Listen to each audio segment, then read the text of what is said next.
Hello guys, welcome back to my channel. मैं निशा। आज मैं आप लोगों के लिए कहीं जो लोग भी सीटेट का एग्ज़ाम देने जा रहे हैं, चाहे पेपर वन चाहे पेपर टू की तैयारी कर रहे हैं। तो अगर जो लोग पेपर वन की तैयारी कर रहे हैं, तो देखिए उसमें आपका ईवीएस पूछा जाता है, 30 मार्क्स का पूछा जाता है, जिसमें मैं सभी पीवाईक्यूज करा रही हूँ।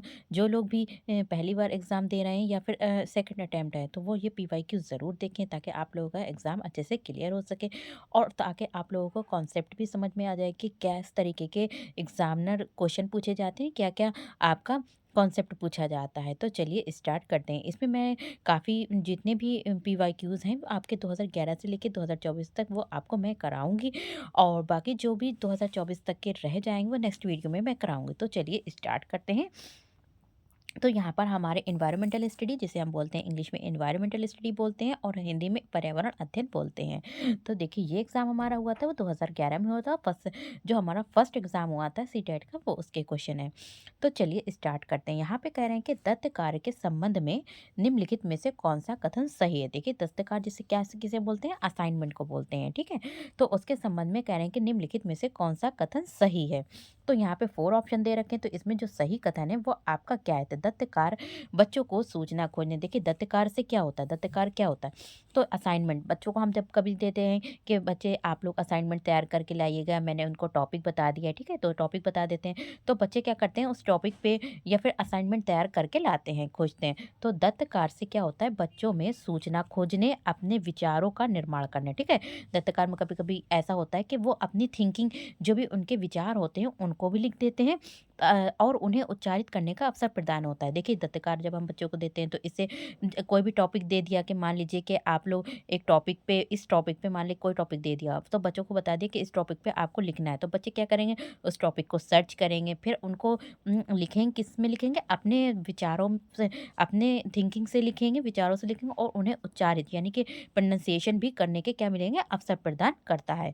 तो दत्तकार क्या है, वो आपके लिए इम्पॉर्टेंट है, उसके लिए ये कथन सही है। नेक्स्ट क्वेश्चन है आपका, पर्यावरण अध्ययन की कक्षा में सरल प्रयोग और निर्देशन किए जा सकते हैं। देखिए ईवीएस की क्लास में कह रहे हैं कि सरल प्रयोग और निर्देशन किए जा सकते हैं। तो सरल प्रयोग और निर्देशन जो किए जाते हैं वो कैसे किए जाते हैं, बच्चों को स्वयं सीखने के योग्य बनाने और अवलोकन कौशलों को पैना करने के लिए। नेक्स्ट आपका क्वेश्चन है, देखिए इसमें मैं जल्दी जल्दी से क्वेश्चन सिर्फ आंसर ही बताऊंगी, और जो क्वेश्चन एक्सप्लेन करने वाला हो वो एक्सप्लेन भी करती रहूंगी। नेक्स्ट क्वेश्चन है क्वेश्चन नंबर 63, क्योंकि अब आपके पास टाइम नहीं है, बस रिवीजन भर का टाइम है। नेक्स्ट आपका क्वेश्चन है क्वेश्चन नंबर 63 है, दुर्गा एक गांव में रहती है और लकड़ी या गोबर के उपले का ईंधन इस्तेमाल करते हुए चूल्हे पर खाना बनाती है।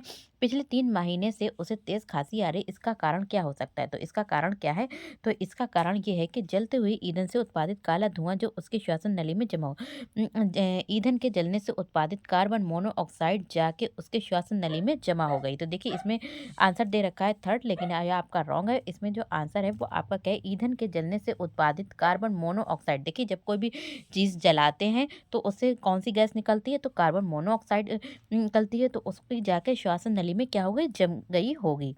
नेक्स्ट क्वेश्चन है आपका क्वेश्चन नंबर 64 है, एक विद्यालय ने राजस्थान के लिए कक्षा 5 के बच्चों के शैक्षणिक भ्रमण की योजना बनाई। भ्रमण के दौरान बच्चों से आपकी क्या अपेक्षाएं रही, जब बच्चे क्या करेंगे, चीज़ों को वास्तविक रूप से देखेंगे, तो उसमें आपकी क्या अपेक्षाएं रहेंगी।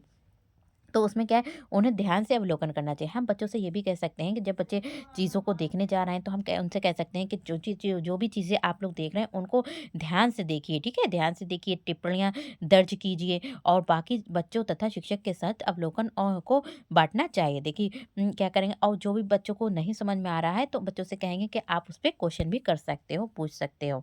नेक्स्ट क्वेश्चन है क्वेश्चन नंबर 64 है, रानी अपने घर का कूड़ा नीचे दर्शाए तरीके से 2 डेयरियों में अलग-अलग करती है। देखिए रानी जो है वो अलग-अलग, देखिए सूखा कूड़ा अलग करती है और गीला कूड़ा अलग करती है। यहाँ पे केले के छिलके, सब्जियों के छिलके, सूखी पत्तियाँ, ठीक है? तो उसने एक डस्टबिन में डाला, और दूसरे में यहाँ पे जैम की बॉटल, ये प्लास्टिक की होती है, सॉस की बॉटल ये भी प्लास्टिक की होती है, उपयोग में लाई गई टूथपेस्ट तो ये भी प्लास्टिक के होते हैं, और प्लास्टिक के खिलौने इन्होंने उसने जो था वो अलग डस्टबिन में डाला। तो इससे क्या होगा, तो देखिए जो केले होते, केले के छिलके हैं, सब्जियों के छिलके हैं, या फिर सूखी पत्तियाँ, तो ये मिट्टी में जब आपकी मिल जाते हैं, तो क्या होते हैं, वो मिट्टी में मिल जाते हैं। बट ये क्या होता है, लेकिन जब जैम की बॉटल है, अगर आप लोग मिट्टी में डालें तो वो हमेशा वैसी ही रहेगी। तो रानी रीना ने 2 डेयरियों में कूड़ा निम्न आधार पर अलग-अलग किया। तो कैसे किया? जैसे कि अपघटित होने वाले पदार्थ और अपघटित नहीं होने वाला पदार्थ। जैसे कि जो चीज़ें हैं अपघटित होने वाले पदार्थ, अपघटित नहीं होने वाले पदार्थ। तो अपघटित होने वाले पदार्थ कौन से हैं? जैसे कि जो मट्टी में मिलकर मिट्टी ही बन जाते हैं, तो वो अपघटित होते हैं। और अपघटित नहीं होने वाले पदार्थ जो उसने दूसरे डस्टबिन में डाले थे। नेक्स्ट क्वेश्चन है, क्वेश्चन नंबर 66 है। दोपहर के भोजन अवकाश के बाद पर्यावरण अध्ययन पढ़ाते समय आप ये पाते हैं कि बच्चे पाठ में रुचि नहीं ले रहे हैं, आप क्या करेंगे? मान लीजिए कि आपका लंच टाइम हो गया, लंच टाइम के बाद बच्चे का आपका नेक्स्ट पीरियड 5th पीरियड है या फिर 6th पीरियड है, आपका किसका है? ईवीएस का है।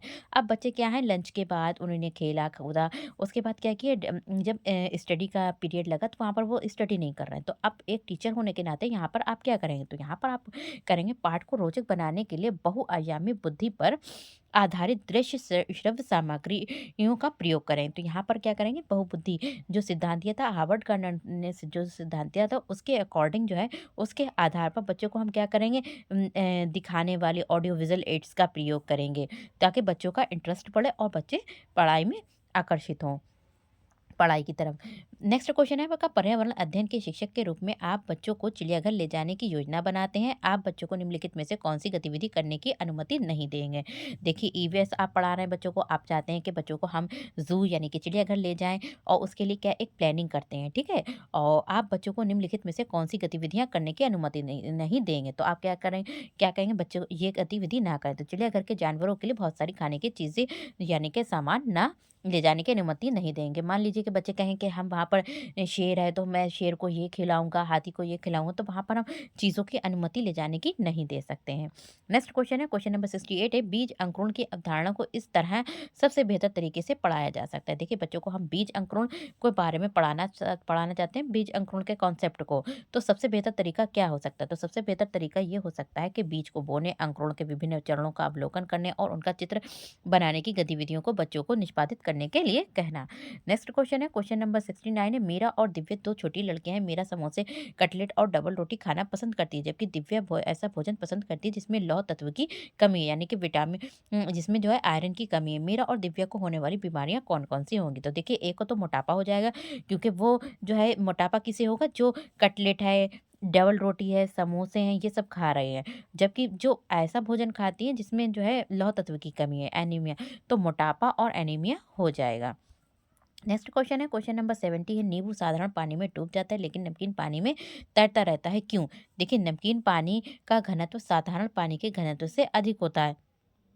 तो देखिए, नमकीन पानी अगर आप सादे पानी में नींबू को डालेंगे तो वो क्या होगा, नींबू डूब जाएगा। लेकिन क्या कह रहे हैं कि यहाँ पे नमकीन पानी का घनत्व साधारण पानी के नमकीन पानी का घनत्व जो होता है साधारण पानी के घनत्व से अधिक होता है, इसलिए वो वहाँ पर नींबू क्या होता है, तैरता रहता है। नेक्स्ट क्वेश्चन है आपका 71 है क्वेश्चन नंबर।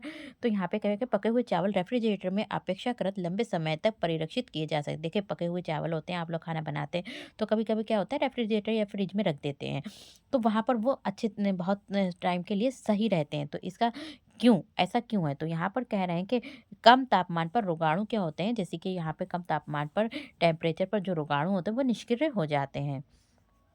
नेक्स्ट क्वेश्चन है, क्वेश्चन नंबर 72 है, रक्त की जांच द्वारा किसकी उपस्थिति से मलेरिया की पहचान होती है? देखिए, जब हम अपने ब्लड को टेस्ट कराते हैं और उसमें कौन सी चीज़ जो मिलती है, तो उसे हमें किससे पता चलता है कि ये मलेरिया की पहचान होती है, मलेरिया को हम पहचान सकते हैं। तो किसके द्वारा पहचान सकते हैं? लाल रक्त कोशिकाओं में मलेरिया परजीवी प्लाज्मोडियम से। नेक्स्ट क्वेश्चन है, क्वेश्चन नंबर 73 है, पर्यावरण अध्ययन की कक्षा में अवधारणाओं को स्पष्ट करने के लिए कविताओं और कहानी कथन का प्रयोग करना।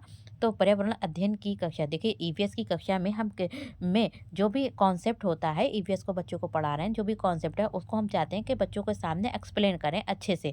तो उसके लिए हम क्या करते हैं, पोएम्स का यूज़ करते हैं, ठीक है, या फिर कहानी, ठीक है, इसका प्रयोग करते हैं और किया भी गया है आपकी बुक्स में, एनसीईआरटी में। तो इससे क्या होता है, इससे जो होता है, इससे स्थानीय एवं विश्व स्तर पर संसार की प्रकृति को जोड़ना, बच्चे जहाँ पर पढ़ रहे हैं उस स्थान को जोड़ना और पूरे विश्व यानी कि पूरे वर्ल्ड को हम जोड़ने की, प्रकृति को खोजने और कल्पना करने की योग्यता का विकास करने में मदद करता है। कौन करता है? यहाँ पे कहानियां हैं और आपकी कविताएं हैं।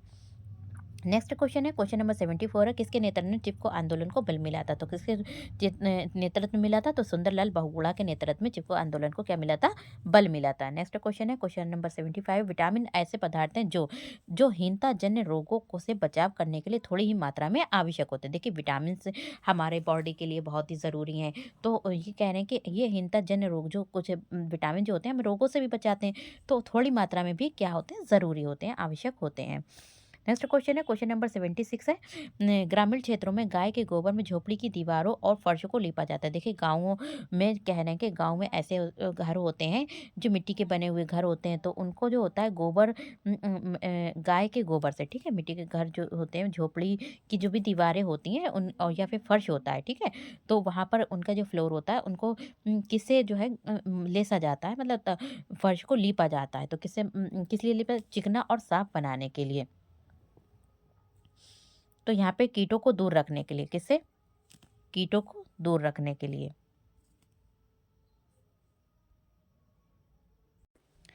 देखिए इसमें जो क्वेश्चन दे रखा है वो कुछ गलत भी दे रखे हैं, तो इसमें जो है जो मैं बता रही हूँ वो राइट क्वेश्चन है। तो यहाँ पर कीटों को दूर रखने के लिए। नेक्स्ट क्वेश्चन है आपका, यहाँ पे क्वेश्चन नंबर 17 है, एक किसान दानों को भूसे से अलग करना चाहता है। देखिए आप लोगों ने देखा होगा जैसे कि गेहूं का उत्पादन होता है, या फिर गेहूं होते हैं, या फिर देखिए जौ होते हैं, गेहूं है, या फिर चावल धान होते हैं, तो उनको क्या करते हैं, चावल को और धान को अलग करना होता है। जिस प्रक्रिया से ये किया जाता है वो प्रक्रिया क्या कहलाती है? तो वो प्रक्रिया आपकी कहलाती है थ्रेशिंग कहलाती है। क्या कहलाती? थ्रेशिंग कहलाती है, जो गेहूं को अलग करने में उपयोग की जाती है। नेक्स्ट क्वेश्चन है, क्वेश्चन नंबर 78 है, पर्यावरण अध्ययन की पाठ्य पुस्तक में पहेलियां शामिल करने का निम्नलिखित में से कौन सा उद्देश्य नहीं? देखिए जो ईवीएस की बुक्स हैं उसमें जो है पहेलियों को शामिल किया गया है, तो यहाँ पे कह रहे हैं कि जो पहेलियों को शामिल किया गया है उसका उद्देश्य क्या नहीं है? तो उसका उद्देश्य क्या नहीं है, पहेलियों को शामिल करने का उद्देश्य क्या नहीं है? कि बच्चे के मस्तिष्क को भ्रमित करना और उन्हें इस भ्रम का आनंद उठाने देना। तो मतलब पहेलियों को शामिल किया है, इसलिए नहीं किया गया है कि बच्चों को भ्रमित करें। तो पहेलियाँ इसलिए शामिल की गई हैं ताकि बच्चे का माइंड तेज़ हो, और बल्कि ये नहीं कि बच्चे के मस्तिष्क को भ्रमित करना है। नेक्स्ट क्वेश्चन है, क्वेश्चन नंबर है 79 है, पर्यावरण अध्ययन की कक्षा में बच्चों के व्यक्तिगत अनुभवों को महत्व देना शिक्षक को लाभ पहुंचाता है। देखिए पर्यावरण अध्ययन की कक्षा में, ईवीएस की कक्षा में बच्चों को व्यक्तिगत यानी कि पर्सनली, ठीक है, उनके अनुभवों को महत्व देना चाहिए। यानी कि यहाँ पे 10 बच्चे हैं तो 10 बच्चों को अलग अलग महत्व देना चाहिए। मतलब उनके एक्सपीरियंस को समझना चाहिए, उनके अनुभवों को जो भी वो चाहते हैं उनको समझना चाहिए। तो ये शिक्षक को लाभ पहुंचाता है। किसमें लाभ पहुंचाता है? तो ये शिक्षक को लाभ पहुंचाता है कि वे विमर्श को बच्चों के अनुभव संसार से जोड़ने और विमर्श व सीखने को बढ़ावा देता है। नेक्स्ट क्वेश्चन है, क्वेश्चन नंबर 80, बच्चों को विभिन्न प्रकार के ईंधनों से परिचित कराने के लिए शिक्षक को क्या करना चाहिए? जब शिक्षक चाहता है कि बच्चों को हम अलग अलग ईंधनों से परिचित कराएं, ठीक है, इंट्रोड्यूस कराएं, तो इसके लिए एक शिक्षक को क्या करना चाहिए? तो शिक्षक को क्या करना चाहिए? एक लघु फिल्म दिखाने के साथ खाना पकाने के लिए इस्तेमाल होने वाले संभावित ईंधन के प्रकारों पर बच्चों के साथ क्या कर सकता है? चर्चा कर सकता है। नेक्स्ट क्वेश्चन है, क्वेश्चन नंबर 81 है, मानचित्र पढ़ाने के लिए आवश्यक कौशल कौन से हैं? यानी कि मैपिंग, जो मैप होते हैं उनको पढ़ाने के लिए कौन कौन से स्किल्स होनी चाहिए, ठीक है। तो इसमें मैप में जब हम बच्चों को मानचित्र पढ़ाते हैं, मैप पढ़ाते हैं, तो उसमें मैप से क्या करते हैं? बच्चों को स्थान का स्थान से परिचित कराते हैं, इंट्रोड्यूस कराते हैं, ठीक है। दूरी का पता चलता है, दिशाएं यानी कि डायरेक्शन ईस्ट वेस्ट और साउथ नॉर्थ का पता चलता है, क्या कितनी दूरी है, ठीक है, कौन सा स्थान है कहाँ पर। तो मैप से बच्चों को इन सब चीज़ों की क्या मिलता है? उनके कौशल का विकास होता है। नेक्स्ट क्वेश्चन है, क्वेश्चन नंबर 82 है, ये देखा गया है कि पाचन क्रिया बाहर की अपेक्षा आमाशय के अंदर अधिक तेजी से होती है, क्योंकि देखिए क्यों होती है? तो इससे जो होता है आमाशय के अंदर भोजन का मंथन होता रहता है, जिससे उनकी सतह क्षेत्रफल बढ़ जाता है और एंजाइमों की क्रिया तेज हो जाती है। नेक्स्ट क्वेश्चन है, क्वेश्चन नंबर है यहाँ पे 83, पर्यावरण अध्ययन की पाठ्य पुस्तक में रेलवे टिकट का एक नमूना दिखाना है। तो देखिए पर्यावरण जो भी ईवीएस की बुक्स हैं वो उसमें जो है एक रेलवे टिकट का नमूना दिखाया गया है। इससे क्या होगा? बच्चों को रेलवे टिकट से क्या मतलब है? तो इससे क्या होगा? बच्चों को रेलवे टिकट के बारे में जानकारी होगी, उन्हें नॉलेज होगी, बच्चों को वास्तविक जानकारी से अंतःक्रिया करने का अवसर देता है, ताकि जब बच्चे कभी भी ट्रैवलिंग करेंगे तो उससे क्या होगी, उनको जानकारी होगी कि इस पे ये नंबर दे रखा होता है, क्योंकि मैंने ये पढ़ा है अपनी बुक्स में। तो इसलिए उनको बच्चों को वहाँ पर रेलवे टिकट का एक नमूना दिखाया गया है। नेक्स्ट क्वेश्चन है, क्वेश्चन नंबर 84, निम्नलिखित कथनों में से कौन सा प्राथमिक स्तर पर पर्यावरण अध्ययन पढ़ाने का उद्देश्य नहीं है? तो पर्यावरण पढ़ाने का उद्देश्य नहीं है, तो क्या नहीं है? तो क्वेश्चन नंबर है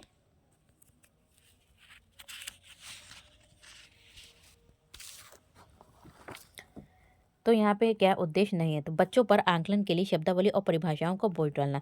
तो हम बच्चों को पर्यावरण इसलिए नहीं पढ़ा रहे हैं ताकि बच्चों को शब्दावली बहुत सारे शब्द को याद करना पड़े या फिर परिभाषाओं का बोझ डालना नहीं है ईवीएस पढ़ाने का उद्देश्य।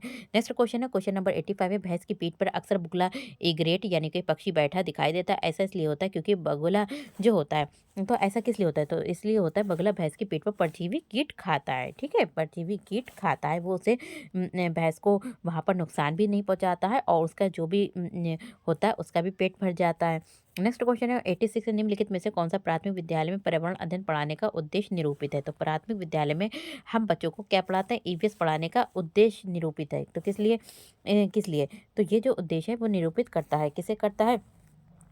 विद्यालय में बच्चों के अनुभवों को बाहरी दुनिया से जोड़ना। ठीक है, हम बच्चों को क्लास के अंदर ही शिक्षित करे जा रहे हैं, तो ईवीएस का उद्देश्य ये है कि हम बच्चों को क्लास के अंदर ही सिर्फ शिक्षित ना करें बल्कि उनको बाहर की दुनिया से भी जोड़ना है। नेक्स्ट क्वेश्चन है आपका, क्वेश्चन नंबर 87 है। यहाँ पे क्या है? क्वथन यानी उबलना और वाष्पीकरण में अंतर क्या है? ठीक है, एक चीज़ है उबलना। जब हम किसी भी, जैसे आप लोग देखते हैं होंगे कि कभी कभी आप लोग पानी को बॉयल होने रखते हैं, या और वाष्पीकरण, तो इसमें हमें अंतर बताना है। तो यहाँ पर दोनों में अंतर क्या है? तो वाष्पीकरण किसी भी तापमान पर हो सकता है, जबकि उबलना जो होता है वो 100 तापमान डिग्री सेल्सियस पर ही होता है। देखिए, जब आप लोग चाहे आप धीमी मान लीजिए कि आपने पानी को क्या किया है, पानी को बॉयल होने रखा है, ठीक है? चाहे आप हल्की आँच पर रखें या फिर तेज़ पे, तो वो क्या होता है 100 डिग्री पर, जब जब उसका 100 डिग्री हो जाएगा तभी वो क्या होगा, उसमें उबाल आएगा। लेकिन वाष्पीकरण जो होता है, कभी-कभी ऐसा होता है कि धूप बहुत ही कम होती है, कभी-कभी बहुत तेज़ धूप होती है, तो उसका कोई नहीं कि वाष्पीकरण 100 डिग्री पे हो, ज़रूरी नहीं है। जैसे मान लीजिए कि आप लोगों ने कपड़े सूखने डाले हैं, तो इतनी तेज़ धूप है तो बहुत ही जल्दी सूख जाएँगे, कभी-कभी बहुत ही हल्की धूप होती है तो उसमें काफ़ी टाइम लगता है सूखने में। तो वाष्पीकरण जो होता है वो कैसे किसी भी तापमान पर हो सकता है, जैसे कि 60 हो गया, 70 हो गया, 80 हो गया, 100 हो गया। जबकि क्वथन जो होता है, उबलना जो होता है, वो 100 डिग्री पर ही होता है। नेक्स्ट क्वेश्चन है, क्वेश्चन नंबर है 88 है। एक पुरुष जिसका रक्त जो ब्लड ग्रुप है वो क्या है? ओ है, और ए रक्त समूह वाली से शादी करता है। उसके पहले बच्चे के रक्त समूह यानी कि उसका जो भी पहला बेबी होगा, तो उसके ओ होने की संभावना कितनी है? तो यहाँ पर कितनी संभावना बताई गई है? तो 50% संभावना बताई गई है। जो भी उसका पहला बेबी होगा, तो उसकी जो भी ब्लड ग्रुप होगा, तो वो क्या है, 50% ओ होने की संभावना रहेगी। नेक्स्ट है 87 है, टूटता तारा यानी कि उल्का जो है वो क्या है? तो टूटता तारा जो है वो उल्का जो पृथ्वी के वायुमंडल में प्रवेश करते ही आग पकड़ लेता है। ठीक है, नेक्स्ट क्वेश्चन है और लास्ट आपका क्वेश्चन है जो 2011 में एग्जाम हुआ था आपका। प्राथमिक स्तर पर आंकलन में शामिल होना चाहिए। तो प्राथमिक स्तर पर जो आंकलन है उसमें क्या शामिल होना चाहिए? तो इसमें जो शामिल होना चाहिए, प्राथमिक स्तर पर आंकलन में जो शामिल होना चाहिए, क्या होना चाहिए? शिक्षक द्वारा सतत और संरचनात्मक तरीके से किए गए अवलोकन को बच्चों और अभिभावकों के साथ बांटना।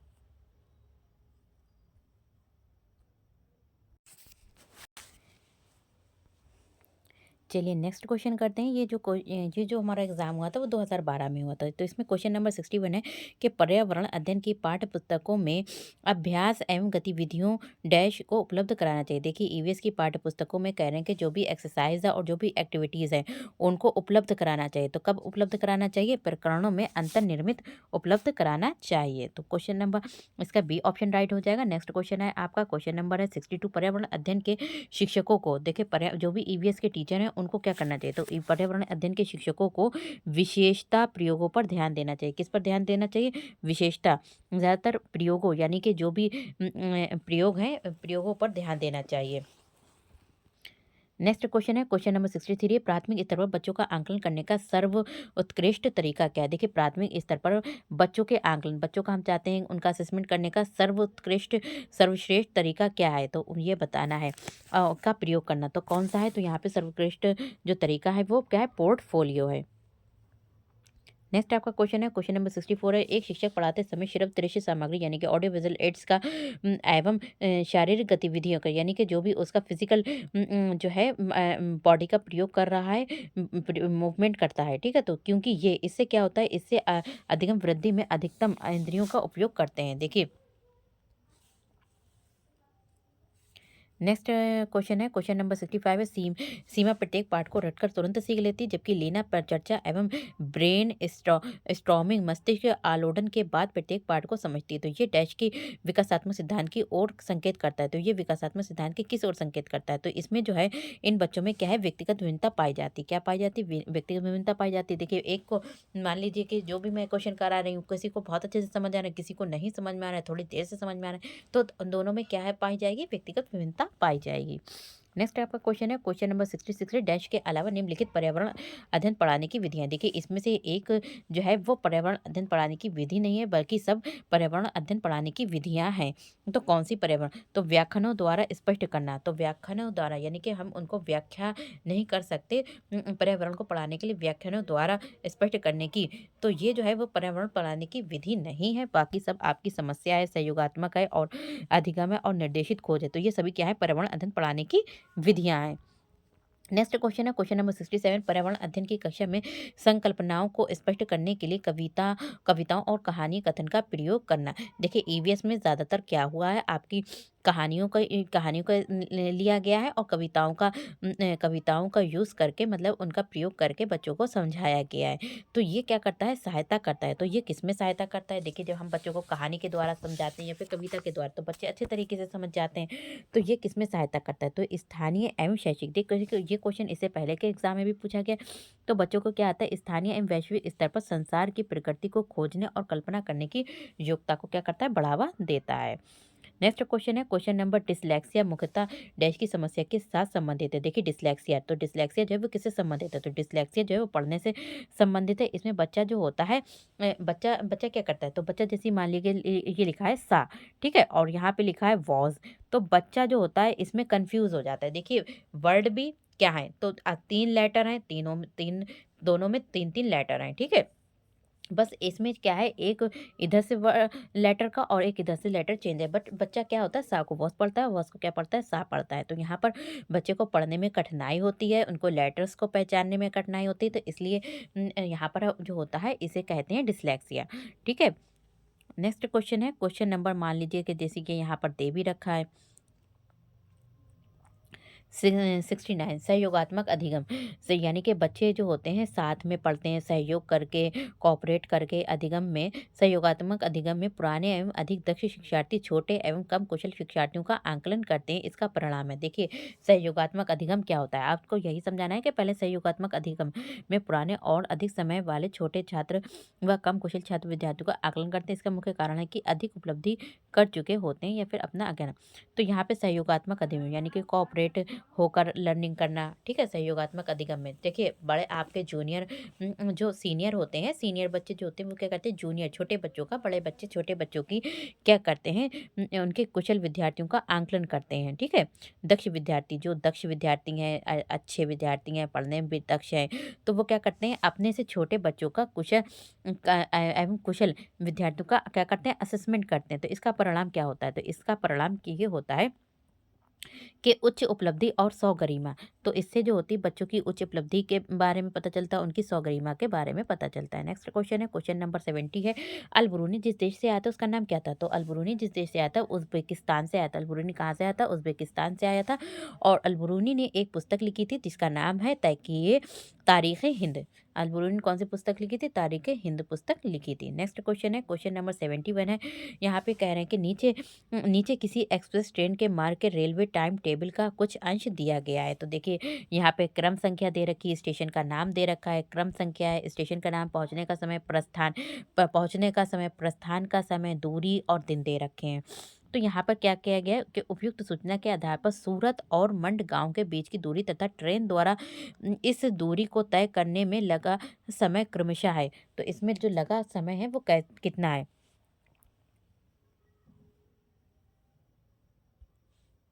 देखिए, सूरत एंड मंड गाँव के बीच की दूरी, तो यहाँ पर हम बीच की दूरी को निकाल सकते हैं। तो यहाँ पे इस तरीके से हम इसकी दूरी को निकाल लेंगे, ठीक है। और पहुँचने में लगा समय, तो कितना पहुँचने में लगा समय, तो यहाँ पर जो समय है वो कितना लगा है, तो यहाँ पर जो आपका आंसर हो जाएगा वो हो जाएगा, लास्ट डी वाला आंसर हो जाएगा, यानी कि 979 किलोमीटर 15 घंटे 15 मिनट। नेक्स्ट क्वेश्चन है क्वेश्चन नंबर 72 प्रयोग और प्रयोगात्मक कार्य यानी कि जो भी प्रैक्टिकल होता है प्रयोग और प्रयोगात्मक कार्य करते हुए श्यामा का निष्पादन कक्षा में सर्वश्रेष्ठ आता है। देखिए जब भी श्यामा जो है प्रयोग करती है लैब करती है या फिर प्रयोगशाला लैब या फिर प्रैक्टिकल करती है तो उस समय श्यामा का निष्पादन कक्षा में सबसे श्रेष्ठ होता है। उसे बहुत सृजनात्मक शिक्षार्थी माना जाता है और उसे एक बहुत ही क्रिएटिव स्टूडेंट माना जाता है। इसलिए वो डैश के द्वारा संकल्पनाओं को सीखती है। तो वो किसके द्वारा सीखती है संकल्पनाओं को? अपसारी चिंतन। देखिए वो एक ही तरीके से नहीं सोचती। अपसारी चिंतन क्या होता है? जिसमें चीज़ों को एक तरीके से ना सोचा जाए बल्कि अलग-अलग तरीकों से सोचा जाए।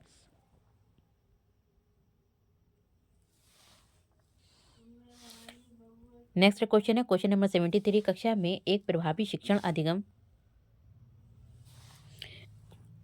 कक्षा में एक प्रभावी शिक्षण अधिगम प्रक्रिया होती है। देखिए क्लासरूम में क्या होता है एक प्रभावी यानी कि इफेक्टिव टीचिंग लर्निंग प्रोसेस होता है जब शिक्षक बच्चों के ज्ञान को पढ़ाई जाने वाली नई संकल्पना के साथ जोड़ने में सहायता करता है। इसके पार्श्व में निहित उद्देश्य है शिक्षक क्या करता है बच्चों के ज्ञान को पढ़ाई जाने वाली बच्चों को जो भी देने नॉलेज दे रहे हैं उनके साथ जोड़ने में क्या करता है सहायता करता है। तो इसके लिए इसके पार्श्व में निहित उद्देश्य डैश को बढ़ावा देना है। तो किसे बढ़ावा देना है? तो इसमें जो है ज्ञान का सहसंबंध एवं स्थानांतरण करता है। देखिए एक चीज़ को दूसरी चीज़ों से जोड़ना है तो ज्ञान का सहसंबंध है, कोरिलेशन है उनका और स्थानांतरण भी है कि एक जगह से दूसरी जगह पे ज्ञान को बढ़ावा देना है। नेक्स्ट क्वेश्चन है क्वेश्चन नंबर 74 है रोहन के विद्यालय में एक विज्ञान प्रदर्शनी का आयोजन किया गया है। विज्ञान प्रदर्शनी का यानी कि साइंस की प्रदर्शनी का आयोजन इसका आयोजन आयोजन एक उद्देश्य के साथ किया गया था क्योंकि उसका कोई ना कोई ऑब्जेक्टिव होता है। जैसे कि आपका ऑब्जेक्टिव है कि सीटेट एग्जाम पास करना है तो ये भी आपका ऑब्जेक्टिव है ताकि आप लोग को जॉब लेनी है। तो ये आप बिना उद्देश्य के तो पढ़ नहीं रहे हो। बिना जो लोग बीएड या फिर डीएलएड नहीं करे हैं तो वो लोग ना तो सीटेट दे रहे हैं तो उनका मतलब ऑब्जेक्टिव ही नहीं है उनका कुछ उद्देश्य नहीं है। लेकिन आपका उद्देश्य है आपने डी बीएड या फिर डीएलएड किया तो आपका उद्देश्य टीचर बनने का है तो आप लोग क्या करेंगे बिना उद्देश्य के सीटेट नहीं देंगे इसलिए आप लोग स्टडी भी कर रहे हैं। तो वहाँ पे उद्देश्य होता है इसका आयोजन एक उद्देश्य के साथ किया गया है। देखिए वहाँ पे जो विज्ञान की प्रदर्शनी का आयोजन किया गया है विज्ञान की प्रदर्शनी को रखा गया है बना तो वो किसी न किसी ऑब्जेक्टिव के थ्रू के लिए रखा गया है। आपके विचार से कौन सा उद्देश्य सर्वाधिक उपयुक्त है? 4 उद्देश्य दे रखे हैं इसमें से कह रहे हैं कि सबसे अधिक उपयुक्त कौन-सा है? तो कौन-सा है और जो उपयुक्त है? तो यहाँ पे क्या है शिक्षार्थियों के लिए सृजनात्मक माध्यम उपलब्ध कराना। बच्चों में क्रिएटिविटी आएगी, सृजनात्मक माध्यम उपलब्ध कराना है। नेक्स्ट क्वेश्चन है क्वेश्चन नंबर 75 है डैश के अलावा बच्चे के विकास को आकार देने वाले वातावरणीय कारकों में निम्नलिखित सभी शामिल हैं। तो कौन-कौन से शामिल हैं? तो डैश के अलावा सिर्फ एक जो है वो आपका रॉन्ग है, बाकी सभी ठीक हैं। तो शारीरिक गठन देखिए शारीरिक गठन जो है इसके अलावा जो है बाकी क्या करते हैं बच्चे के विकास को आकार देने वाले वातावरण यानी कि एनवायरमेंटल जो है वो कारक हैं। जैसी संस्कृति है तो इससे बच्चे का विकास को होता है पौष्टिकता से और शिक्षा की गुणवत्ता से भी बच्चे का क्या होता है डेवलपमेंट होता है। लेकिन शारीरिक गठन से बच्चे का डेवलपमेंट नहीं होता है। नेक्स्ट क्वेश्चन है क्वेश्चन नंबर 76 है कासा ब्रांच के विषय में जिसका उपयोग गोलकुंडा के किले में मिली तोप में किया गया था। इसका कथन सही कथन चुनना है। तो कांसा तांबा कॉपर तथा टिन के मिश्रित धातु। देखिए जो कांसा तांबा है कॉपर तथा टिन का जो है वो क्या है मिश्रित धातु है। नेक्स्ट क्वेश्चन है 77 है एक ही तरह की फसल बार बार उगाने और बहुत से रसायनों के उपयोग करने में जो मृदा होती है मिट्टी होती है वो क्या होती है? तो मिट्टी जो होती है वो क्या होती है बंजर हो जाती है। हम एक ही फसल बार बार उगाए जा रहे हैं मान लीजिए कि हमने धान लगाए या फिर आपने गेहूँ लगाए हैं तो उसको बार बार हम एक ही 6-7 साल वही चीज़ें लगाए जा रहे हैं तो इससे जो ज़मीन है वहाँ की मृदा है वो क्या हो जाती है बंजर हो जाती है। नेक्स्ट क्वेश्चन है 70 निम्नलिखित में से लेह और लद्दाख के मकानों की विशेषता। देखिए लेह और लद्दाख के जो मकान हैं उनकी विशेषताएं चुनिए चुनिए तो उनकी जो विशेषताएं हैं वो क्या है?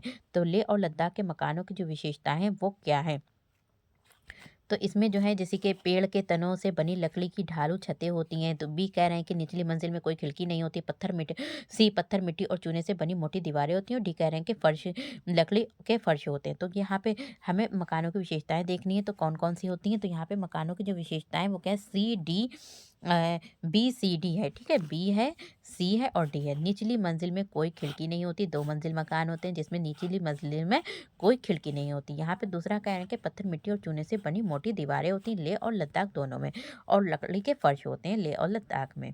नेक्स्ट क्वेश्चन है, क्वेश्चन नंबर 79 है, तरुण भारत संघ नामक समूह संबंधित है। देखिए जो तरुण भारत संघ समूह है वो किससे संबंधित है, तो वो जो संबंधित है वो किससे संबंधित है, तरुण भारत पुरानी झीलें पुनर्निर्मित करनी, जो पुरानी झीलें हैं उनको फिर से बनाना, तो तरुण भारत संघ का समूह से संबंधित है। नेक्स्ट क्वेश्चन है, क्वेश्चन नंबर 80, सांपों के संदर्भ में सही कथन चुनना है।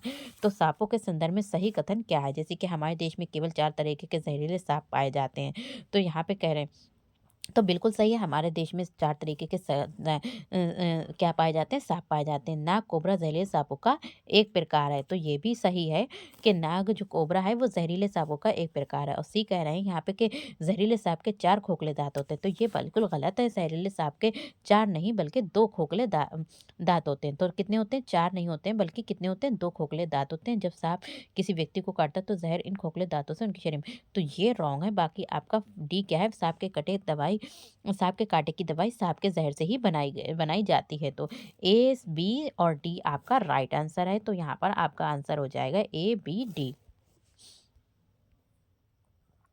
नेक्स्ट क्वेश्चन है, क्वेश्चन नंबर 81, निम्नलिखित में से पेट्रोलियम के सही अभिलक्षण चुनिए। तो पेट्रोलियम के सही अभिलक्षण को चुनना है। तो पेट्रोलियम के जो सही अभिलक्षण है वो क्या है, जो पेट्रोलियम होता है वो कैसा होता है, बदबूदार होता है, गाढ़ा होता है और गहरे रंग का तेल होता है।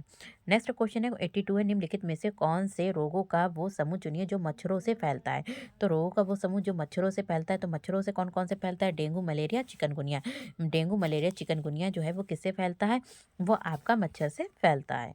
नेक्स्ट क्वेश्चन है, क्वेश्चन नंबर 83 है, मधुबनी चित्रों को बनाने के लिए चित्रकारों द्वारा उपयोग की जाने वाले रंग होते हैं। देखिए मधुबनी चित्र जो होते हैं वो बनाए जाते हैं। इसको चित्रकारों के द्वारा किस किस रंगों का उपयोग किया जाता है, तो इसमें जो होते हैं पिसे हुए चावल के रंगीन घोल का प्रयोग किया जाता है।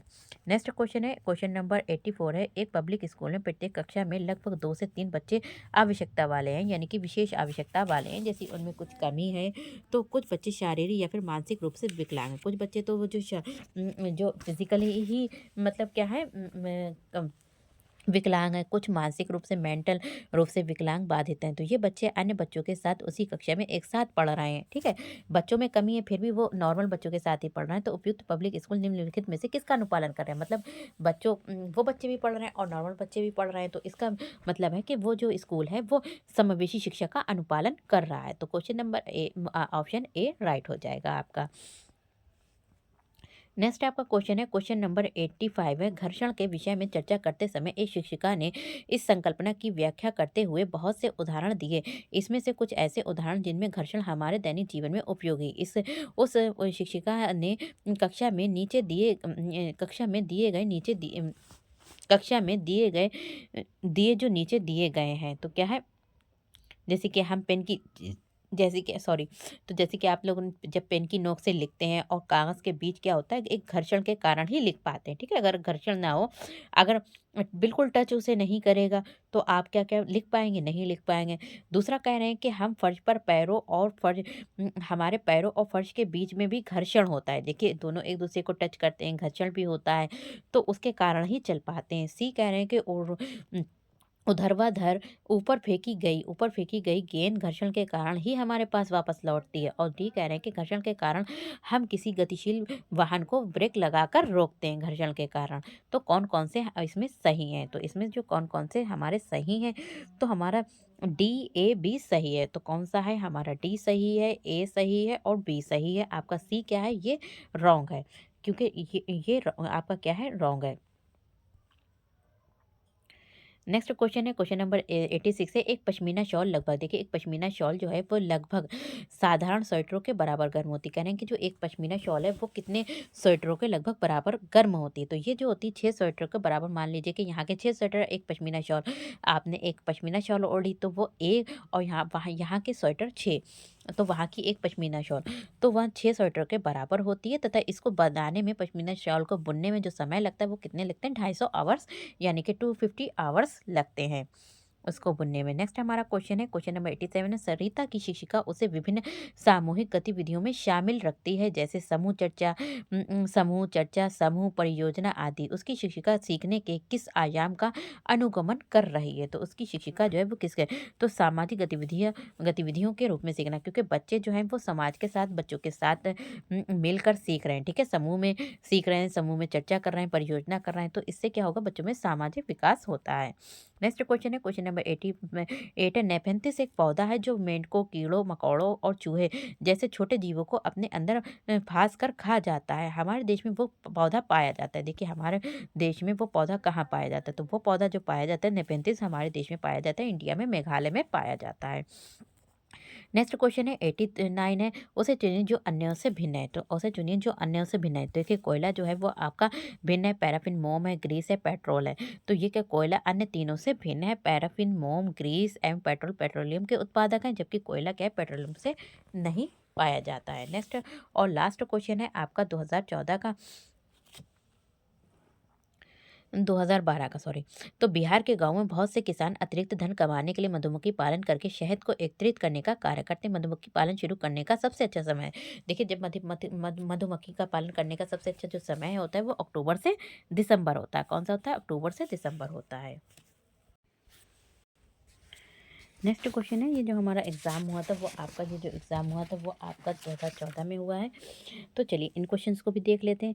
खेल जो हम खेलते हैं प्रकरण के शिक्षण में शिक्षार्थियों के अधिकतम भागीदारिता के लिए निम्न में से कौन सी शिक्षण युक्ति अधिक प्रभावी होगी? देखिए, खेल जो हम खेलते हैं ये क्या है, एक टॉपिक है। इसको शिक्षण में इसकी टीचिंग कर रहे हैं, अगर बच्चों के लिए पढ़ा रहे हैं तो शिक्षार्थियों के अधिकतम भागीदारिता, हम चाहते हैं बच्चे ज़्यादा से ज़्यादा इस चैप्टर में, इस प्रकरण में क्या करें, पार्टिसिपेट करें। तो इसके लिए सबसे उपयुक्त युक्ति कौन सी होगी, अधिक प्रभावी युक्ति होगी? तो कौन सी होगी? शिक्षार्थियों को खेल के मैदान में ले जाना और उन्हें अलग अलग खेल खिलाना। तो ये क्या होगी, एक प्रभावी युक्ति होगी। नेक्स्ट क्वेश्चन है आपका 62 है, कक्षा 3 के शिक्षार्थियों को दोस्त हमारे पक्षी। तो दोस्त हमारे पक्षी क्या है, ये आपकी क्लास 3 की बुक में क्या दे रखा है, एक टॉपिक दे रखा है, प्रकरण दे रखा है। पढ़ाते समय नलिनी नीचे दिए गई पद्धति का प्रयोग करती है। तो यहाँ पे नलिनी क्या है, एक टीचर है जो अलग अलग मेथड का प्रयोग करती हैं। कौन कौन सी, पक्षियों पर आधारित वृत्त चित्र दिखाना, पक्षियों पर आधारित अलग अलग वृत्त चित्र दिखाना। दूसरा क्या करती है, विभिन्न पक्षियों की तस्वीरें वाले चार्ट का प्रयोग करना और संक्षेप में उनका वर्णन करना। तीसरा यहाँ पे क्या करती है, तीसरा शिक्षार्थियों को नज़दीक के पार्क में ले जाना और उनसे पक्षियों को ध्यान से देखने के लिए कहना। नलिनी किस प्रयोजन के लिए सबसे सीखने के विभिन्न आयामों का प्रयोग कर रही? तो वहाँ पर बच्चों को अलग अलग तरीके से सिखाने का मेथड यूज़ कर रहे थे। इससे क्या होगा, बच्चों में बहुबुद्धि वाले शिक्षार्थियों को विभिन्न आवश्यकता पाल को पूरा करना। देखिए, अलग सभी बच्चों की जो भी बुद्धि होती है वो एक सी नहीं होती है, अलग अलग होती है। इसलिए वो अलग अलग चीज़ों का, अलग अलग मेथड्स का प्रयोग करके बच्चों की आवश्यकताओं को पूरा कर रही है। नेक्स्ट क्वेश्चन है, क्वेश्चन नंबर है 63, वृक्ष संरक्षण की अवधारणा के बारे में शिक्षार्थियों को संवेदनशील बनाने के लिए गुंजन निम्नलिखित क्रियाकलापों का आयोजन करती है। तो वृक्ष संरक्षण की अवधारणा, देखिए वृक्ष को कैसे हम उनकी रक्षा कर सकते हैं, इस कॉन्सेप्ट को पढ़ाने के लिए शिक्षार्थियों को संवेदनशील बना। हम बच्चों को चाहते हैं कि वृक्ष की कैसे रक्षा करें, तो इसके बारे में बच्चों को हम समझाना चाहते हैं। तो उसके लिए गुंजन जो है, जो टीचर हैं उनकी, वो अलग अलग एक्टिविटीज़ करने का आयोजन करती हैं। तो प्रत्येक शिक्षार्थी को इस बात के लिए प्रोत्साहित करना कि वे एक एक वृक्ष को अपनाएं और उसकी देखभाल करें। तो हम यहाँ पर बच्चों से कह सकते हैं कि आप सभी बच्चों को अलग अलग तरीके से अलग अलग पेड़ लगाने होंगे और उसकी क्या करना होगी, रक्षा देखभाल करना होगी।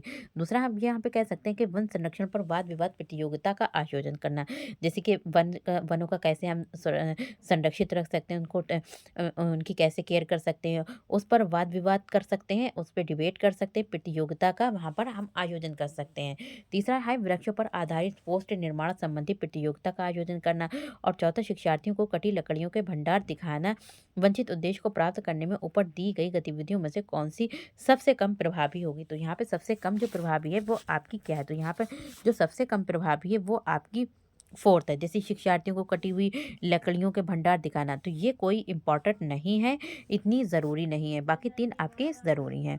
क्वेश्चन नंबर 64 है, आंचल अपनी कक्षा 5 में पर्यावरण अध्ययन की कक्षा में अक्सर गहन जांच पड़ताल वाले और कल्पनात्मक प्रश्न पूछती है। देखिए, आंचल एक टीचर हैं जो अपनी क्लास में, ईवीएस की क्लास में ऐसे क्वेश्चन पढ़ाते हैं, पूछती हैं जिससे बच्चों की कल्पना शक्ति का विकास हो। ठीक है, जांच पड़ताल वाले। तो इससे क्या होगा, इसके द्वारा इस प्रकार करने का उद्देश्य क्या है? बच्चों से अगर क्वेश्चन इस तरीके से पूछ रही है जांच पड़ताल वाले और कल्पना परक, तो इसका उद्देश्य क्या है? इससे बच्चों में क्या होगा? तो इससे बच्चों में क्या होगा? चिंतन कौशलों का विकास होगा। क्या होगा?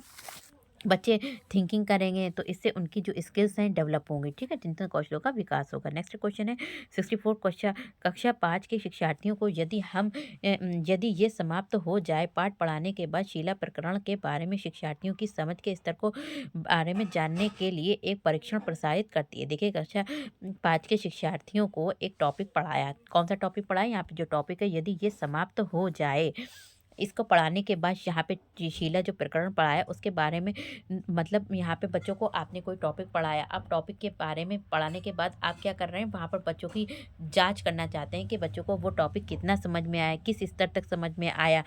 तो इसके जानने के लिए वहाँ पर क्या करती है, एक टेस्ट परीक्षण प्रशासित करती है, टेस्ट करती है। तो ये जानकर उसे आश्चर्य होता है कि एक बड़ी संख्या में शिक्षार्थी संबंधित अवधारणा को नहीं समझ पाए। जब वो टेस्ट लेती है, एक टॉपिक पढ़ाया, उसके बाद उसने वहीं पर क्वेश्चन कुछ पुटअप किए, अब पता चला कि बहुत सारे बच्चों को क्या हुआ, ये टॉपिक समझ में ही नहीं आया। तो इसका क्या उद्देश्य हो सकता है? इसका प्रमुख कारण ये हो सकता है कि जो टीचर पढ़ा रही है वो बच्चों को अच्छी तरीके से समझ ही नहीं आ पाया, तभी वो मतलब तो उसने प्रकरण को पढ़ाने के लिए सही पद्धति का प्रयोग नहीं किया। अगर वो जो भी टॉपिक पढ़ा रही थी, अगर उसने अच्छे सही मेथड का यूज़ किया होता तो सभी बच्चों को समझ आता। एक आध बच्चा हो सकता है ना समझ में आए, बट उसकी यहाँ पर जो भी टीचिंग मेथड था वो प्रॉपर नहीं था, ठीक नहीं था। नेक्स्ट क्वेश्चन है 66 है, कक्षा 5 के पर्यावरण अध्ययन की पाठ्य पुस्तक के एक पाठ में सर्वेक्षण और लेखन पर एक भाग का मुख्य उद्देश्य है। तो यहाँ पे कह रहे हैं कि कक्षा 5 की पर्यावरण अध्ययन की पाठ्य पुस्तक क्लास 5th की जो ईवीएस की पाठ्य पुस्तक में क्या है, सर्वेक्षण और लेखन पर एक भाग का मुख्य उद्देश्य क्या है? इसका मुख्य भाग का क्या उद्देश्य है? तो सर्वेक्षण और लेखन के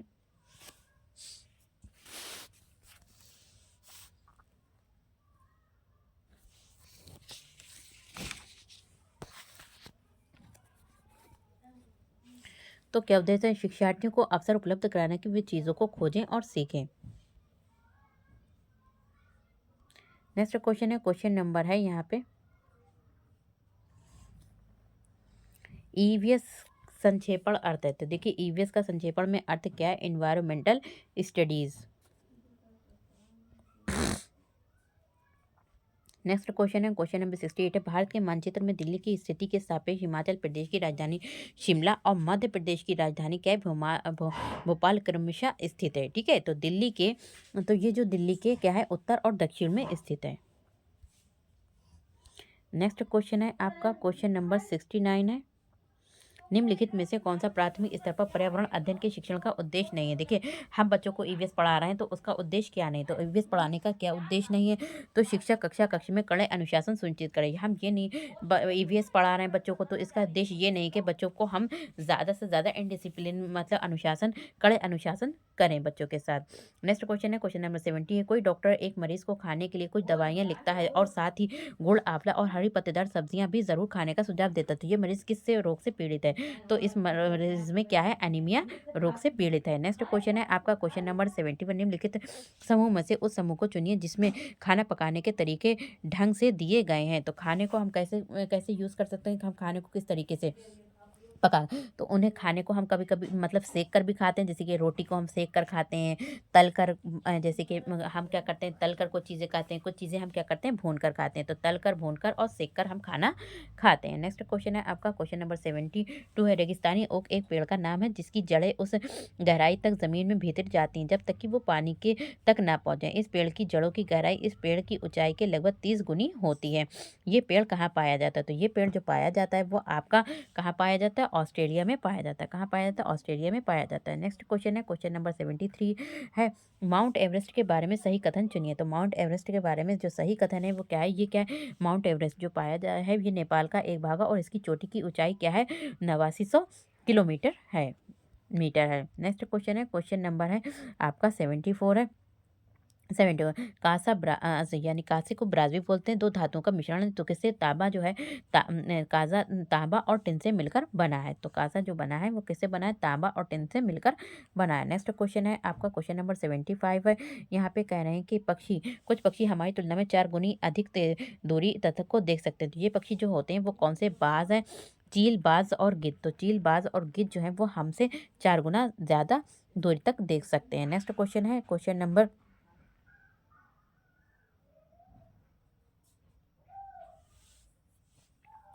76 है क्वेश्चन नंबर। शालिनी कक्षा 5 के शिक्षार्थियों को पोषण पर आधारित प्रकरण से परिचित कराना चाहती है। पोषण या न्यूट्रिशन से बच्चों को कैसा इंट्रोड्यूस कराना चाहती है। तो उन्हें क्या करना चाहिए? तो शालिनी को तो उन्हें क्या करना चाहिए? शिक्षार्थियों से कहना चाहिए कि वे अपने अपने टिफिन बॉक्स को खोलें, उसके तत्वों का अवलोकन करें और उसके बाद उन्हें व्याख्या करनी चाहिए। नेक्स्ट आपका क्वेश्चन है क्वेश्चन नंबर है 77। जीव जंतुओं पर आधारित पाठ को पढ़ाने के बाद शीतल कक्षा 4 के शिक्षार्थियों के लिए चिड़ियाघर का भ्रमण का आयोजन करती है। बच्चों को जीव जंतु टॉपिक पढ़ा दिया, उसके बाद वो चाहती है कि अपने बच्चों को वहाँ पे बच्चों को चिड़ियाघर यानी कि ज़ू ले जाने का आयोजन करती है। तो ये इससे क्या होगा? इससे बच्चों में वास्तविक जानकारी आएगी। तो जब बच्चे बच्चे टॉपिक पढ़े हुए हैं उसके बाद चीज़ों को देखेंगे तो उसके बारे में ज़्यादा उन्हें नॉलेज होगी।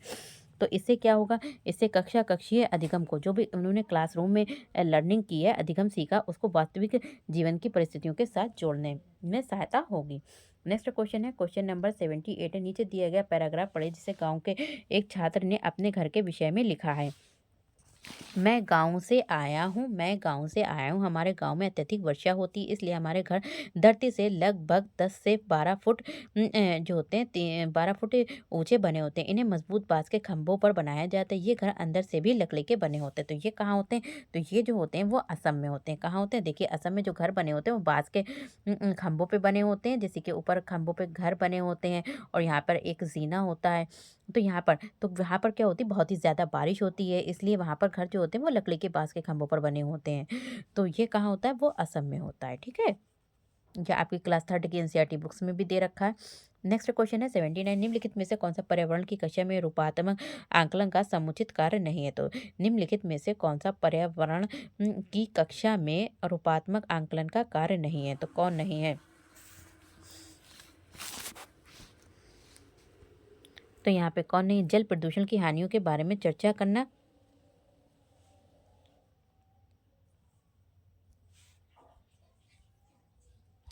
नेक्स्ट क्वेश्चन है क्वेश्चन नंबर 80 है। निम्नलिखित पक्षियों में से कौन काफ़ी हद तक अपनी गर्दन को पीछे घुमा सकता है? तो देखिए उल्लू जो है वो आपकी जो होती है अपनी गर्दन यानी कि 270 यानी कि यहाँ पर आप लोग देखिए यहाँ पर मान लीजिए कि यहाँ पर आपका जो है 90 डिग्री का यहाँ पे एंगल है, ठीक है? 90 डिग्री का और 90 डिग्री का ये भी हो गया। फिर आपका जो है यहाँ पर 90, तो उल्लू अपनी गर्दन को इतना घुमा सकता है, ठीक है? पूरा 360 डिग्री तो नहीं घुमा सकता है बट इतनी अपनी गर्दन को घुमा सकता है। नेक्स्ट क्वेश्चन है क्वेश्चन नंबर 81 है। ब्रेल लिपि में मोटे कागज पर उभरे हुए बिंदु बने होते हैं। ये लिपि आधारित होती है। तो ये लिपि जो आधारित होती है वो 6 बिंदुओं पर आधारित होती है। तो ये क्वेश्चन ये भी इसमें भी आपका दे रखा है जो क्लास 3 की बुक में ये टॉपिक भी आपका दे रखा है। नेक्स्ट क्वेश्चन है क्वेश्चन नंबर 82 है। हमारे देश के नीचे दिए गए किस भाग में खाने की चीज़ें जैसे टैपिओका और नारियल को लोग अपने घर के आंगन में उगाते हैं और इनसे बने हुए खाने का स्वाद बहुत अच्छा लगता है? तो ये कहाँ होता है? ये आपका होता है गोवा। तो ये आपका जो होता है वो कहाँ होता है? केरल में होता है। सॉरी, ठीक है? तो इस पर ये आपका रॉन्ग है। तो हमारे देश में नीचे टैपियोका नारियल से बने होते हैं। ये हमारा कहाँ होता है? केरल में होता है। नेक्स्ट क्वेश्चन है क्वेश्चन नंबर 83 है। कक्षा 5 के शिक्षार्थियों में जिज्ञासा जागृत करने का निम्न में से कौन सा प्रभावी तरीका है? देखिए बच्चों में जिज्ञासा क्या जागृत होती है? जब बच्चों में जैसे कि कब हुआ, कैसे हुआ, क्यों हुआ, इसका क्या मतलब हुआ, तो इस तरीके के जो बच्चे क्वेश्चन करते हैं तो उनमें जिज्ञासा होती है। तो बच्चों में हम चाहते हैं कि ऐसे क्वेश्चन पूछें जब भी हम पढ़ाएं, तो उनमें जागृत करना चाहते हैं। ऐसी जिज्ञासा को जागृत करने का सबसे प्रभावी तरीका क्या है? तो क्या है? गहन जांच परख और कल्पना परक प्रश्न पूछना। जब हम इस तरीके से क्वेश्चन पूछते हैं तो बच्चों में क्या होता है? जिज्ञासा जागृत होती है।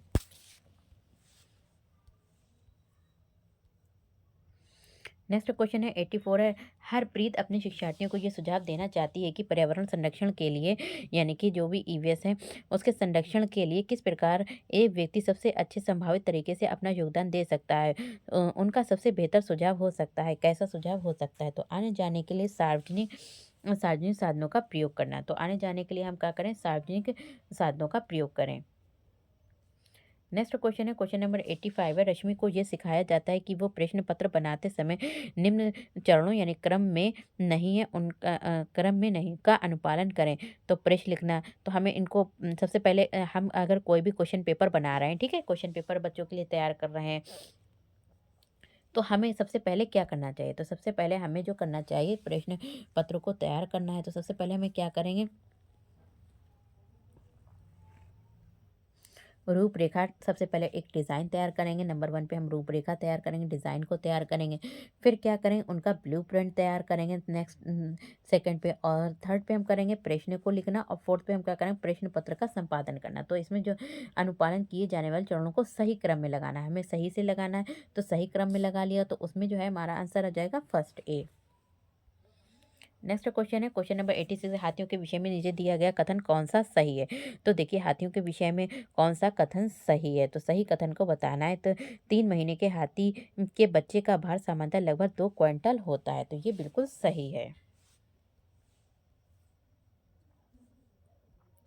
नेक्स्ट क्वेश्चन है क्वेश्चन नंबर 87। यदि 1 महीने के लिए बिजली ना हो तो हमारा जीवन किस प्रकार प्रभावित होगा। इस प्रश्न को पूछने का क्या उद्देश्य। देखिए मान लीजिए कि इमेजिन कीजिए कि आपके यहाँ पे 1 महीने बिजली नहीं आ रही है, आएगी, ठीक है। और तो फिर आप लोग उसके बारे में सोचिए तो आप लोगों का जीवन कैसा होगा। तो इससे इस तरीके से अगर बच्चों से क्वेश्चन टीचर पूछता है तो बच्चों से में क्या किस उद्देश्य से पूछता है, इससे बच्चों में क्या विकसित होगा। तो इसमें तो इससे बच्चों में कल्पना परक और चिंतन परक कौशलों का विकास होगा। बच्चे उसके बारे में सोचे जाएँगे और अपनी थिंकिंग सोचेंगे, लिखेंगे और क्वेश्चन करेंगे। उससे जो है उनके चिंतन कौशलों का विकास होगा। नेक्स्ट क्वेश्चन है बिहार राज्य के लोगों के लिए मधुमक्खी पालन। देखिए मधुमक्खी पालन इम्पोर्टेंट क्वेश्चन है, ये सभी में पूछा गया है। तो उनके लिए देखिए मधुमक्खी का पालन जो किया जाता है बिहार राज्य में किया जाता है। और इसमें जो सबसे अच्छा जो टाइम पीरियड है वो कब कौन सा है। तो अक्टूबर से दिसंबर जो है वो सबसे अच्छा टाइम पीरियड माना जाता है मधुमक्खी पालन के लिए। नेक्स्ट क्वेश्चन है कोई रेलगाड़ी गांधीधाम से 16 जुलाई 2014 को प्रातः 5:15 बजे स्टेशन छोड़कर 18 जुलाई 2014 को प्रातः 5:45 बजे नागरकोइल स्टेशन पर पहुंचती है। रेलगाड़ी द्वारा चली गई दूरी 2649 किलोमीटर। इस रेलगाड़ी की औसत चाल किलोमीटर घंटा में लगभग होगी। तो कितनी होगी। तो यहाँ पर रेलगाड़ी की चाल निकालनी। तो कैसे निकालेंगे, तो यहाँ पर देखिए इसका फॉर्मूला लगाएंगे हम। रेलगाड़ी की औसत चाल, तो यहाँ पर रेलगाड़ी की औसत चाल जो है वो कितनी निकली, 56 किलोमीटर। तो कुल लगने वाला समय कितना था, 47.50 घंटा। कुल दूरी और औसत चाल निकाल ली है यहाँ पर, तो कितनी आ गई आपकी, 55.76 घंटा आ गई। नेक्स्ट आपका क्वेश्चन है और लास्ट क्वेश्चन है खेजड़ी वृक्ष के बारे में सही कथनों को चुनना है। तो खेजड़ी वृक्ष के बारे में सही कथन कौन कौन से हैं। तो सही कथन क्या है, ये वृक्ष मुख्यतः रेगिस्तानी क्षेत्रों में पाया जाता है। सेकंड कह रहे हैं यहाँ पे इसे अधिक जल की आवश्यकता नहीं होती है। तीसरा कह रहे हैं कि ये छायादार वृक्ष है जिसकी छाया में बच्चे खेलना पसंद करते हैं। और चौथा यहाँ पे कह रहे हैं कि ये अपने तने में जल एकत्र करता है और लोगों को पतले पाइप से इसे जल पीते हैं, पतले पाइप से इस जल को पीते हैं। तो इसमें से कौन कौन से ऑप्शन सही हैं। तो फर्स्ट सेकंड थर्ड इसका सही है और चौथा इसका रॉन्ग आंसर है। तो खेजड़ी वृक्ष के बारे में सही कथन फर्स्ट सेकंड और थर्ड है। तो डी ऑप्शन आपका राइट हो जाएगा।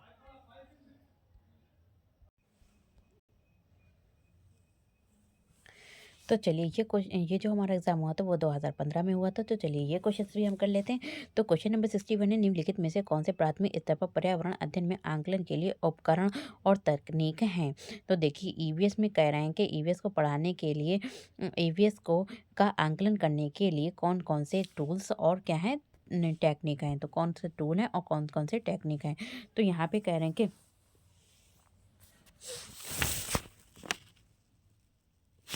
तो सभी हैं इसमें से परियोजना कार्य करना, क्षेत्र भ्रमण करना, जर्नल लिखना और विचार मानचित्र करना। तो इसमें से सभी हैं। तो ऑप्शन आपका हो जाएगा A, B, C, D. Right answer आपका सी हो जाएगा। नेक्स्ट आपका क्वेश्चन है, क्वेश्चन नंबर 62 है, मिजोरम में की जाने वाली झूम खेती के विषय में निम्न कथनों का अध्ययन कीजिए। तो देखिए झूम खेती की कहाँ कहाँ की जाती है? मिजोरम में आपकी की जाती है झूम खेती। तो उसके बारे में सही कथनों के बारे में हमें बताना है। तो क्या है, ये एक ऐसी एक फसल कटने के पश्चात भूमि को कुछ वर्षों के लिए खुला छोड़ देते हैं। बी यहाँ पे कह रहे हैं कि इस भूमि पर उगने वाले बांस और खरपतवार को काटकर जला दिया जाता है। सी यहाँ पे कह रहे हैं कि बीज बोने से पहले भूमि की गहरी जुताई की जाती है। और डी यहाँ पे क्या है, एक ही खेत में 3-4 भिन्न-भिन्न प्रकार की फसलें उगाई जाती हैं। और ई यहाँ पे कह रहे हैं कि आवश्यकता अनुसार रासायनिक उर्वरकों और कीटनाशकों का उपयोग किया जाता है। तो कौन से ऑप्शन आपके राइट हैं? तो ए, बी और डी आपका राइट ऑप्शन है।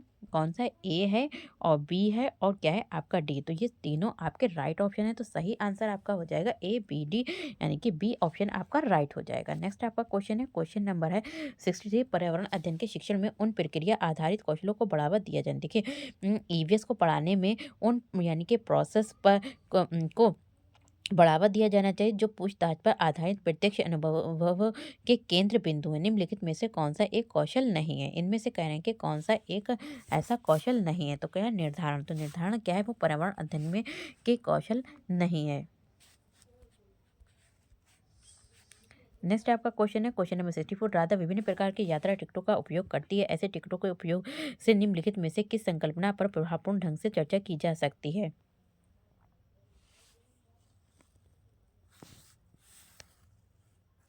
ए और सी आपका राइट आंसर हो जाएगा। अलग अलग साधनों से यात्रा करने पर यात्रा की लागत भी भिन्न भिन्न होती है। देखिए अब आप रिक्शे से जाएंगे, बस से जाएंगे, ट्रेन से जाएंगे, तो सभी की यात्रा करेंगे तो अलग अलग लागत आएगी, अलग अलग आपके पैसे पड़ेंगे, अलग अलग रुपीज़ होंगे।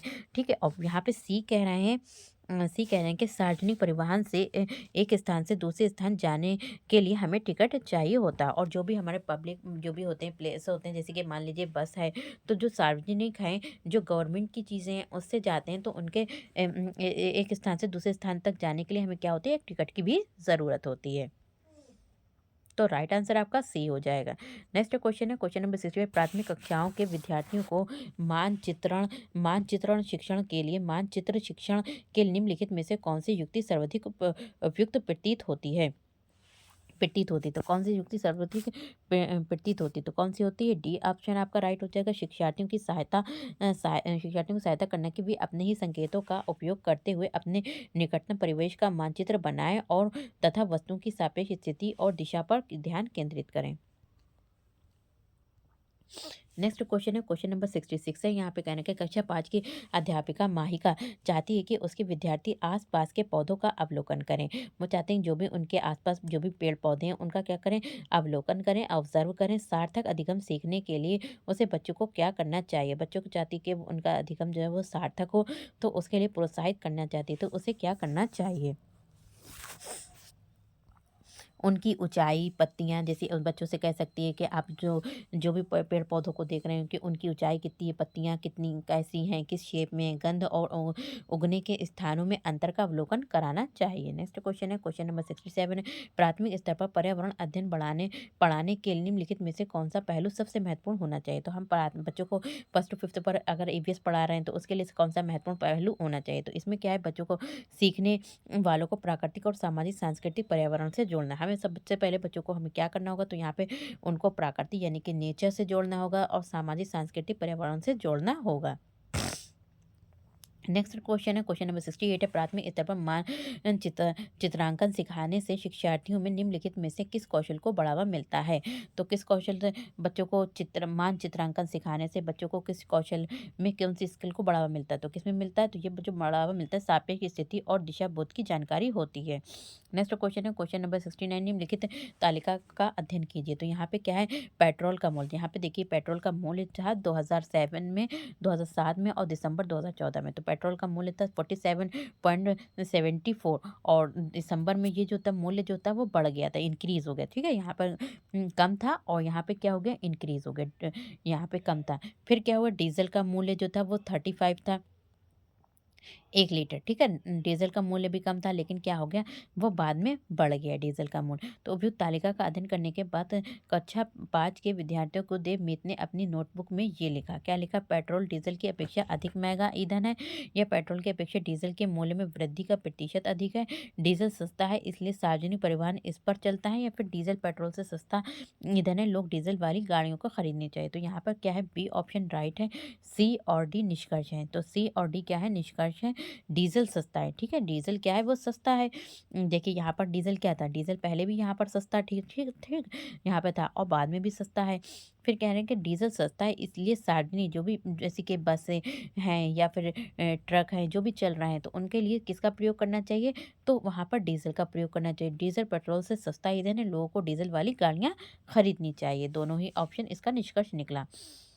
नेक्स्ट क्वेश्चन है 70 है प्राथमिक कक्षाओं में पर्यावरण अध्ययन के लिए निम्नलिखित सभी सामान्य उपागमों का अनुपालन किया जाना है केवल इसे छोड़कर। किससे? तो केवल इसे छोड़कर, किसे छोड़कर? केवल डी अमूर्त से मूर्त, ठीक है? हम क्या करते हैं, अमूर्त से ईवीएस में बच्चों को चीज़ों को दिखाकर ही हम उनको बिना देखी चीज़ों की तरफ ले जाते हैं। मान लीजिए कि हम बच्चों को क्या करना चाह रहे हैं, उनको पेड़ के अलग-अलग पार्ट्स के बारे में पढ़ाना चाह रहे हैं, ठीक है? तो हम सबसे पहले बच्चों को एक पेड़ के बारे में बताएँगे, ठीक है? ये क्या है? एक पेड़ है। फिर हल्के-हल्के ये उसकी जड़ है, तना है, ठीक है? उसके बारे में अमूर्त की तरफ ले जाएँगे। तो हम बच्चों को मूर्त से क्या है, दिखाकर चीज़ों को अमूर्त की तरफ ले जाएँगे, ना कि अमूर्त से मूर्त की तरफ। बच्चे बच्चे पेड़ के बारे में नहीं जानते, हम उन्हें शाखा के बारे में बता रहे हैं या फिर हम उनके तने के बारे में बता रहे हैं, तो उनकी समझ में नहीं आएगा। नेक्स्ट क्वेश्चन है क्वेश्चन नंबर 71 है एनसीएफ 2005 ने कक्षा 1 और 2 के लिए पर्यावरण अध्ययन के किसी पाठ्यक्रम या फिर पाठ्यपुस्तक की संतुष्टि नहीं दी है। इसके लिए सबसे उपयुक्त कारण क्या है? देखिए एनसीएफ 2005 ने कहा था कि क्लास फर्स्ट और सेकंड में कोई भी नीड नहीं है किसी मतलब ईवीएस की बुक की। तो इसका कह रहे हैं कि सबसे उपयुक्त कारण क्या है? तो इसका सबसे उपयुक्त कारण ये है कि संदर्भ युक्त अधिगम प्रवेश प्रदान करना। तो बच्चों को हम क्या कर सकते हैं, ऐसा परिवेश प्रदान कर सकते हैं जैसे वो ईवीएस सीख सकें। नेक्स्ट क्वेश्चन है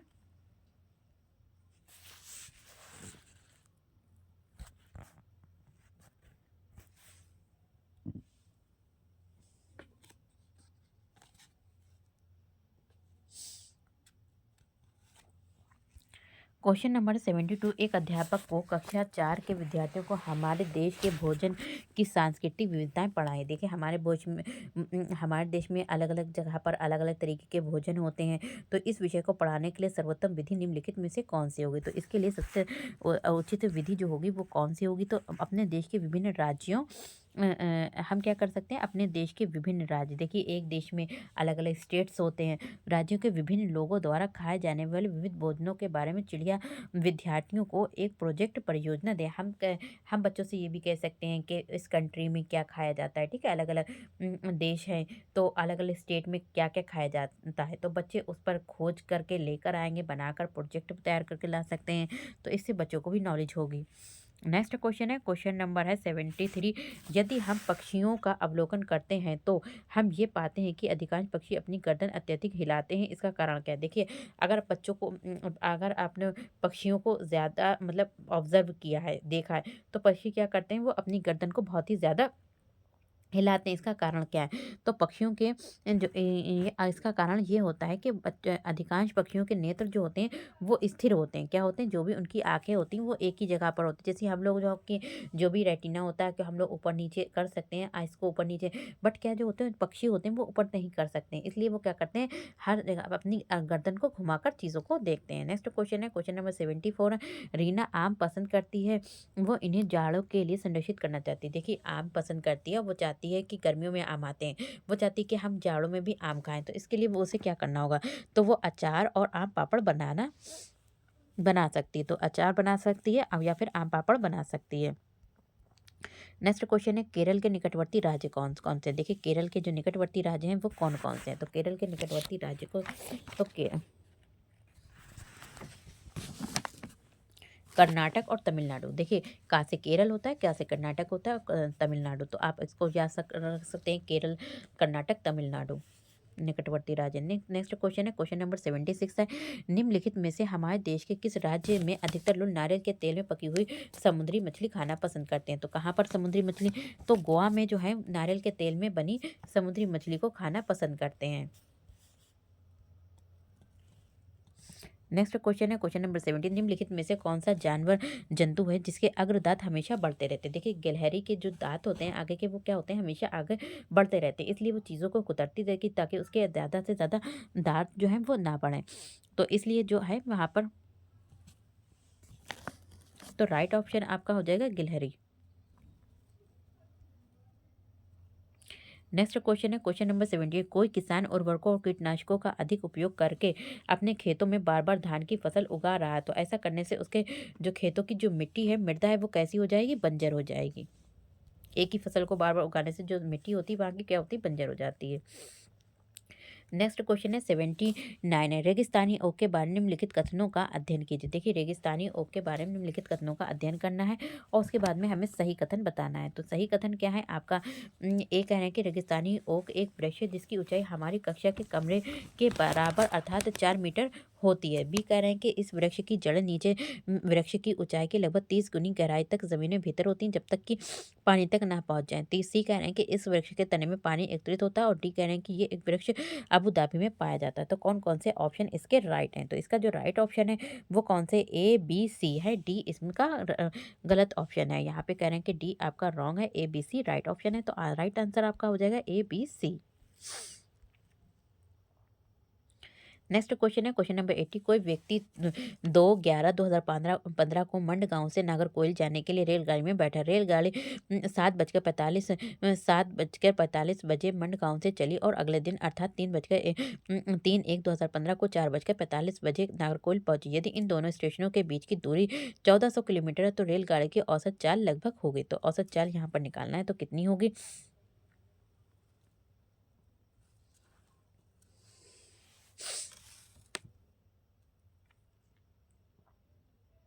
तो यहाँ पर जो औसत चाल निकलेगी वो कितनी होगी? तो औसत चाल कितनी है यहाँ पे? 54 किलोमीटर आवर्स।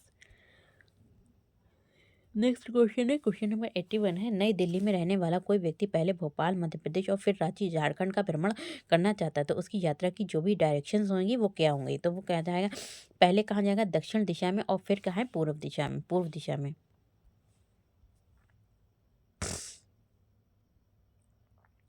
क्वेश्चन नंबर 82, नीचे दिए गए सभी जानवरों में निम्नलिखित में से कौन सी विशेषता पाई जाती है?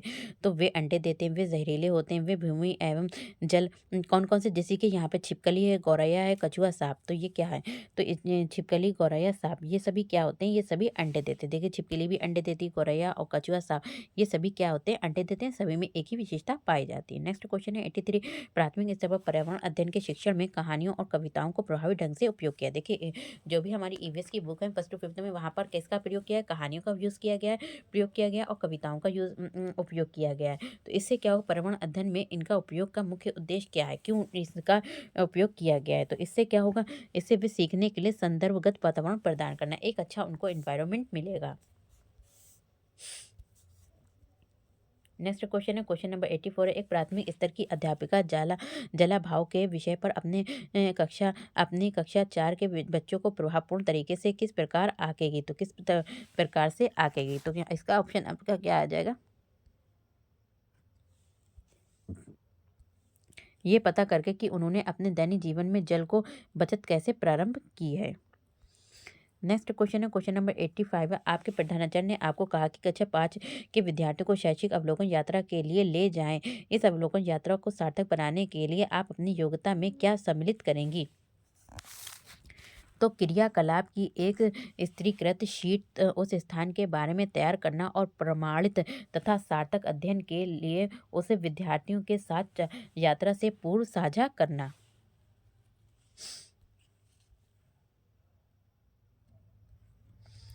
नेक्स्ट क्वेश्चन है, क्वेश्चन नंबर 86, प्राथमिक स्तर पर पर्यावरण अध्ययन के आंकलन निम्नलिखित में से कौन सा एक संकेतक उपयुक्त नहीं है? कौन सा एक संकेतक जो है वो क्या है? उपयुक्त नहीं है। तो कौन सा एक संकेतक उपयुक्त नहीं है? तो इसके संग जो है न्याय और समानता के प्रति चिंता, नेक्स्ट क्वेश्चन है, क्वेश्चन नंबर 87 है, इस पौधे में पत्तियां हैं जिन्हें सब्जी की तरह प्रयोग में लाया जाता है, इसके बीजों से तेल प्राप्त किया जाता है, तो किसका? सरसों का तेल। जैसे कि आप लोगों ने सरसों देखी होगी, सरसों की भुजिया भी बनाकर खाई जाती है, और जो इसमें सरसों के बीज होते हैं उससे तेल भी प्राप्त किया जाता है। नेक्स्ट क्वेश्चन है 88 है, कांसा यानी जो कांसा बनता है वो किससे बना है? तांबा और टिन से मिलकर बनता है। तो ये निम्नलिखित कथनों का अध्ययन कीजिए। ये एल्युमिनियम, आयरन और कॉपर जैसे ही एक तत्व है। इसे भट्टी में कॉपर और टिन को पिघलाकर बनाया जाता है। आदिवासी लोग ब्रास का उपयोग हजारों वर्षों से कर रहे हैं। ब्रास की बनी वस्तुएं एल्युमिनियम की बनी वस्तुओं की तुलना में हल्की परंतु अधिक मजबूत टिकाऊ होती हैं। तो कौन से ऑप्शन सही हैं इनमें? क्वेश्चन नंबर आपका है 88, इसमें जो राइट ऑप्शन है वो आपके कौन कौन से? तो केवल बी और सी आपका राइट है। तो बी कौन सा है? तो बी सही है, इसे भट्टी और में कॉपर और टिन को पिघलाकर बनाया जाता है। और सी कह रहे हैं कि आदिवासी लोग ब्रास का उपयोग हजारों वर्षों से कर रहे हैं।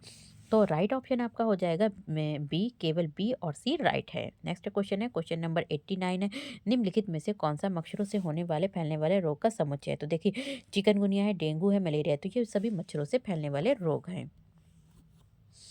नेक्स्ट क्वेश्चन है, क्वेश्चन नंबर है हमारा 90 है, और लास्ट क्वेश्चन है, किसी राज्य के मानचित्र के एक सिरे पर ये लिखा था कि एक स्केल सेंटीमीटर।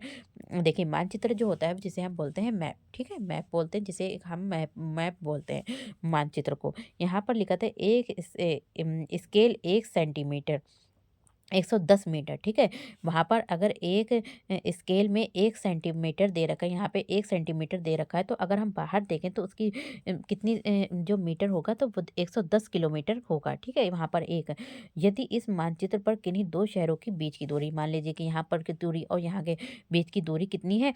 9.7 सेंटीमीटर मापी जाती है, तो इन दोनों शहरों के बीच की वास्तविक दूरी क्या हो गई? तो हम क्या करेंगे? 1 सेंटीमीटर, तो यहाँ पर क्या करेंगे? 1 सेंटीमीटर हमारा कितना है?